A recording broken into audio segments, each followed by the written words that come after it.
Hello, everyone, and welcome back to the Sideline Eye podcast. You're very welcome to our review show, and we're looking back at a winning weekend for Armagh with the seniors, the Camogues, and the minors all picking up victories over the weekend. We're going to look at a roundup of the Armagh and Derry game, which ended with a 4 point win for Armagh, 221 to 217. Then we're going to hear from former Westmeath footballer and manager Dessie Dolan. He was there in for RTE Radio, so I spoke to him after the game. So we'll give a roundup of the Armagh and Derry game. We'll hear from Dessie Dolan, and then we'll hear a roundup as well from the Minor and the Camogie games. So starting with the Armagh and Derry game then in the box at Athletic Grounds. Armagh got their All Ireland Championship title defence up and running with a win over the Oakleaf County with 4 points, the difference in the end. The victory sees the Archer County claim top spot in Group 4 after the first round games. In front of a crowd of 14,979, both sides rattled the net in the second half and played out a hugely entertaining affair. Barry McCambridge and Conor Turbot claimed the 3 pointers for Armagh, and they had 11 different scores on the day as well. The big news beforehand was the inclusion of Rian O'Neill in the Armagh starting lineup. It was his first appearance since last year's All Ireland final. He wore the unfamiliar number 6 shirt, with Aidan Falker dropping out of the matchday panel. Conor Glass and Rory Grugan traded scores to open proceedings before Andrew Mernon split the posts. Oisin Connolly then opened his account for the day, followed by the first 2 pointer from the Tierno clubman. Paul Cassidy grabbed one back for Derry, as did Rory Forbes, before Rian O'Neill landed his first score with a huge crowd and cheer coming after it. The Orchard men claimed three on the bounce then, with Ross McQuillan and Conor Turbot splitting the post. Turbot score a 2 pointer. Glass and Grugan landed scores at either end of the field once more before Cassidy before 2 points from Cassidy closed the gap to four. Armagh shot back with two of their own through Dar McMullen, whose 2 point effort turned into a 1 point score with a touch from the Derry goalkeeper Ben McKinless, and Andrew Mernon also raised a white flag. Armagh could have had a goal when Barry McCambridge raced through the Derry defence, but it was corner forward Niall Toner who was the man back on the line to clear the ball. Derry then brought themselves right back into the game before half time with three on the trot. The inspirational Conor Glass, along with Shane McGuigan and Nathan Doherty, all split the posts and made it a 3 point game at half time with Armagh ahead 0-12 to 0-9. Armagh shot out of the blocks at the start of the second half. Ross McQuillan and Andrew Mernon kicked scores, while Jason Duffy and Jordy O'Burns both punched points to extend Armagh's lead to 7. The All-Ireland champions then grabbed the first goal of the championship through Footballer of the Year nominee Barry McCambridge. Mernon's effort dropped dangerously short, and McCambridge was on hand to flick the ball to the net for Armagh's first goal of the championship after they failed to hit the net against Antrim, Tyrone and Donegal. Again, Derry bounced back with four on the trot, with Podger McGrogan, Niall Toner and Shane McGuigan landing a 2 pointer to close the gap. But Armagh marched ahead once again with a powerful run from Conor Turbot, saw him power the ball to the back of the Derry net. Grugan, Connolly and McQuillan followed it up with points, while a pair of superb Ethan Rafferty saves denied Brendan Rodgers 2 goals. Derry did find the net twice inside a couple of minutes, with Glass and substitute Don Higgins firing past Rafferty. A Joe McElroy score split a pair of 2 pointers from Paul Cassidy and Shane McGuigan to make it a 4 point game and leave a nervy finish in the final couple of minutes. But it was Armagh who emerged victorious, 221 to 217, and they now face Dublin next weekend in Croke Park, and that's a top of the table clash in the group of death. Of course, Derry and Galway will also play next week in the other games. So that's our roundup of the Armagh and Derry game. We're now going to hear from Dessie Dolan. I spoke to him after the game and got his thoughts. So, Dessie, a 4 point win for Armagh. Looked like it was going to be more. At one stage, Derry come back in that. So, I suppose just your thoughts after a crazy game there. Yeah, it looked as if the game was over. Maybe 50 minutes. It was 220 to 13 points. Kieran McGeeney made a couple of changes, and I suppose it just looked like it opened up a bit for Derry then, that just a couple of changes in the team just upset it a little bit, and then Derry getting a couple of goal opportunities, taking 2-4 to a point to finish. I suppose, if I'm being honest, I actually thought Armagh had the game won, and it looked like they were always going to win it. But just for a couple of moments there, Conor Glass had a shot at the outside of the boot, and Shane McGuigan had a shot as well, and that could have made the outlook a little bit different. So I'm sure Kieran McGeeney will be very satisfied with the performance. And then, but also a little bit relieved that it didn't come back to bite him in the end, because it was very, very tense towards the last couple of minutes. I suppose them goal chances, like in the end, Ethan Rafferty's the hero because he saved 4 possible goal chances for Derry, and if 1 or 2 of them go in, it's a completely different game we're talking about. Absolutely. Well, Brendan Rodgers had 3 shots. I think Tommy Rodgers as well, a cousin maybe, had another shot for a goal, and it just made Ethan Rafferty look exceptionally good when it was a very quiet game up to that point.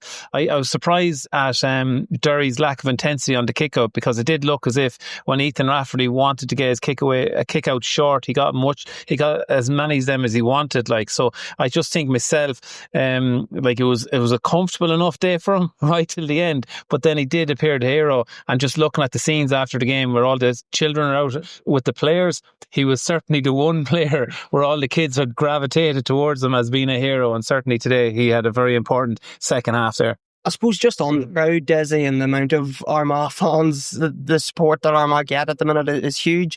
You've been here, the last 2 years as the Westmeath manager. How difficult a place is the Lettergrounds to come to? Well, there's some venues you actually enjoy coming to, and even though you know what you're going to be in store for in terms of on the pitch, but I think as a venue to go, it's a brilliant venue to come and watch a game. Every time I've been here, and I've been here with RTE as well, it's very intense. There's great support from the Armagh supporters. I think Kieran McGeeney has built up a great support base. He's built up a great squad. I think he's building up great structures, and I know they're fundraising as well for new pitches. So I think there's an awful lot of positivity around what Armagh are doing and achieving. Central to that, of course, is the team being successful, and it's a help if you win Sam Maguire. But a kind of admirable, and something that you look at it with a little bit of envy in terms of the structures and the quality of work that's in play in Armagh. Certainly, all things are very, very positive. And I think it's an exceptional squad of players as well, and that just helps generate interest from supporters. And the squad has just got a lot stronger with the inclusion of Rian O'Neill in the match day panel today. His performance, Dessie, he put in a lot of work. He got a score and he brought the house down. Well, he kicked a point in the first half. It was the loudest cheer today. I think in the second half, when things are getting a bit tight, just before he went off, he caught a ball out around midfield.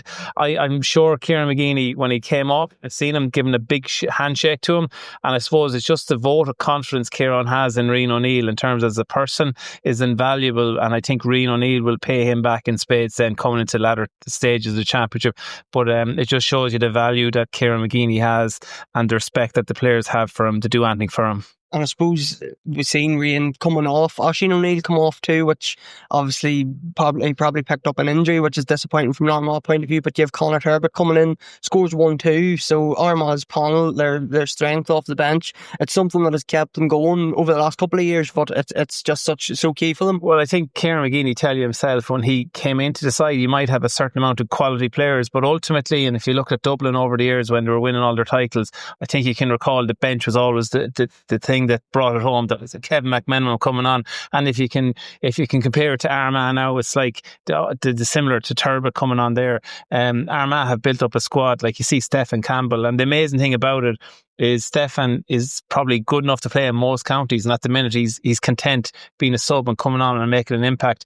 It's very hard to create an environment where players are happy to be a sub and to come on and make an impact. And again, that's credit to Kieran McGeeney and the management team, Conley Gilligan, Kieran McKeever and Kieran Donny. I think it's a very strong setup, and I think there's a lot of respect, and I think when the players are putting the team first, it shows you they can go places. And it's a massive game next week. It's a top of the table clash now coming up against the Dubs in Croke Park. It'll be a massive crowd going down to it. How do you see that one playing out? It's brilliant. It's brilliant. Yeah, I'm a neutral here. And I played a bit with Kieran McGeeney and Donny and a few of the lads. I actually had a couple of run-ins with Kieran McKeever, which you're not surprised at. But I'm a fan of what Armagh have done as a previous manager. I just like what has been achieved here. But yeah, I've been in Clones a couple of times watching Armagh, and Armagh. I know the support that they can bring. It'll be a massive, there'll be a massive support for Armagh heading down the road. But equally, I think it'll capture the imagination of the Dublin supporters as well, because you have the All-Ireland champions, and Dublin, obviously, I seen Dessie Farrell in the crowd today, will fancy their chances in Croke Park, because everybody said when they bet Galway in Salt Hill that, you know, when they get into Croke Park, there'll be a different animal again. So it's going to be a real nail biter and a great challenge. And like you said, top of the table in the group with that, there's massive matches, and Kieran want to get his players back and the likes of Oisin O'Neill back in as quick as he can, because the group stages are attritional and you need to mind your players. And just before I let you go, Dessie, Armagh are the reigning All-Ireland champions. Do you see them retaining their title, or how do you see it? Very, very difficult question. Yeah, well, like, obviously, I think that's an incredible response today. Like, beating Derry with the quality that they have, their confidence is low, but at the same time, Armagh just do a job, and that's what Armagh do. They do jobs, and to win a lot of games now, they're expected to win. It's a sign of a great team. The Kerry lads, their kicking game is incredible at the minute. How that stacks up against Armagh, you never know. Dublin, Galway, Monaghan had a great win today.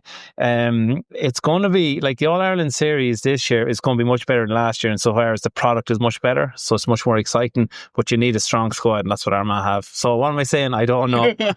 Hopefully is what I'm saying. Yeah. Great stuff, Dessie. Thank you. So on to minor matters then, and the minors made it through to the semi-final of the Tier 2 All-Ireland series. They beat Dublin on Saturday at 12 o'clock in Crossmaglen.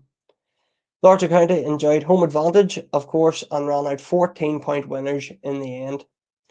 5 goals were the key as they won 5-12 to 2-7, and 3 of their 5 majors came before the half-time break, and that gave Barramurray's side a 6-point advantage at half-time. Armagh then pushed on after the turnaround, and that secured their spot in the last 4. Daithí O'Callaghan landed a 45 in the opening couple of minutes, but it was matched at the other end by Ryan Ennis. Tag Coyle then bagged the first goal of the game, and that was for the Dubs, and it put them into the lead. Ronan Martin stroked over a free for Armagh, while Thomas Orlott and Tom O'Kelly raised white flags at either end of the field. Armagh then claimed their first goal when Harry Fern lobbed the Dublin netminder. Harry Fern and Brendan Ferreira followed it up with points, while Daithí O'Callaghan and Owen Reel slotted home 2 more goals for Armagh. O'Callaghan hit his second 45 of the day before Dublin grabbed a goal of their own following a solo and goal move. Dublin chipped in with the final score of the half through Killian McCabe, and that cut the deficit to 6 points at half time, with Armagh heading into the break leading 3-6 to 0-3. A 2-point free from Dublin goalkeeper Finn Byrne closed the gap at the start of the second half before Armagh hit a scoring spree, landing 1-3 on the trot.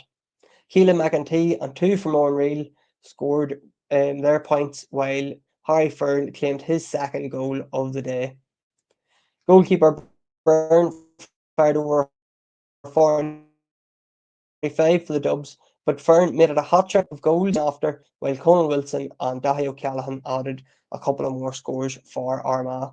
Dublin shot over the final score of the day, but it was Larcher County who emerged victorious, and they done enough to secure their spot in the semi-finals. The date, time, venue, opposition and all the details for that game aren't confirmed just yet, but should be over the next couple of days.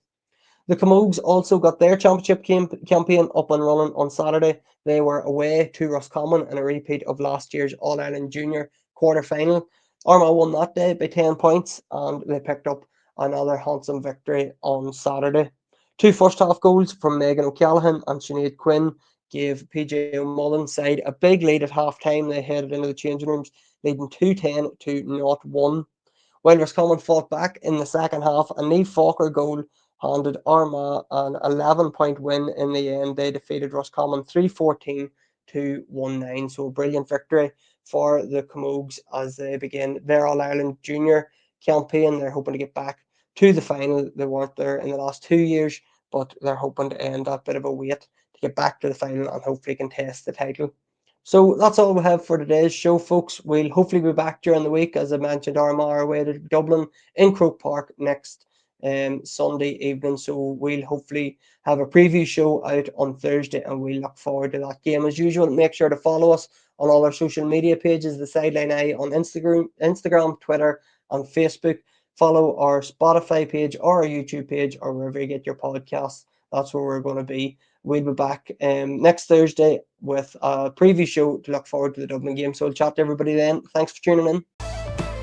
As a player of the Armagh GA senior football team, I'm excited to share that you could win this house in Derry for £200,000 for only £20. You'll be supporting the future of Armagh GA in the process. Just click the link to get your ticket now.